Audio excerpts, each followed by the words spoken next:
It seems ridiculous that a team with these two players on it struggles to make the playoffs, but here we are again, LA plus 150 to make it. So, Nick, can they do it this year?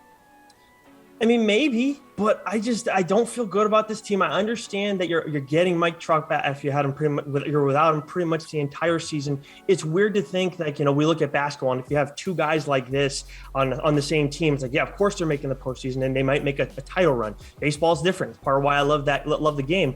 But yeah, when we look at the MVP odds too, I mean, Ohtani getting it back to back, I don't really like that. I mean, I can't remember the last time. I was trying to look it up when the last time that happened. I thought Trout had done it for some reason.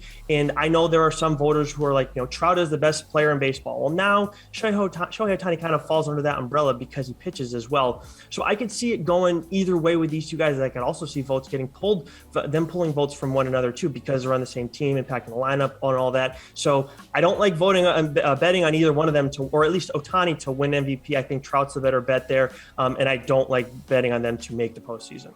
Steve, plus 150 to make the postseason. What do we think?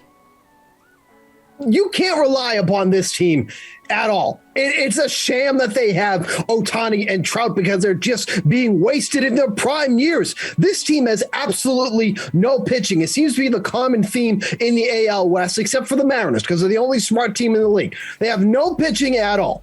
They have a very, very injury-prone lineup, and they're relying on a lot of guys that are unproven. What are we going to get out of guys like Joe Adell? What are we going to get out of guys like David Fletcher or Max Stassi? These are all guys that they're relying upon in their starting lineup, and they're really unproven, or they don't have a solid track record. So it's going to be on Trout and Ohtani.